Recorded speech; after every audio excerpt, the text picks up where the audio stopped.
నిన్న సూర్యగ్రహణం గురించి తెలుసుకున్నాం కదా. ఈరోజు చంద్రగ్రహణం గురించి తెలుసుకుందాం. ఈ చంద్రగ్రహణం ఎలా జరుగుతుందంటే సేమ్ సూర్యగ్రహణం ఎలాగైతే జరిగిందో అలానే జరుగుతుంది. కాకపోతే సూర్యుడికి చంద్రుడికి మధ్యలో భూమి వెళ్తుందన్నమాట. ఒకే రేఖలో వెళ్ళినప్పుడు సూర్యుని మొత్తాన్ని భూమి కవర్ చేసేస్తుంది. అప్పుడు భూమి నీడ డైరెక్ట్ గా వెళ్ళి చంద్రుడి మీద పడుతుంది. సో మనకప్పుడు చంద్రుడు అనేది మొత్తం కంప్లీట్ గా డార్క్ గా కనిపిస్తాడు అనమాట.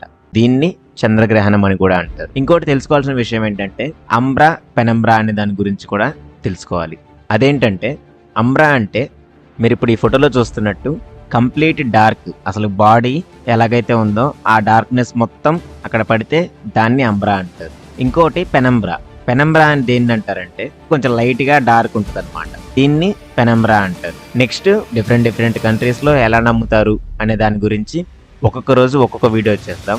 మీరు ఆ వీడియోస్ మిస్ అవ్వకుండా ఉండాలంటే వెంటనే సబ్స్క్రైబ్ చేసుకోండి.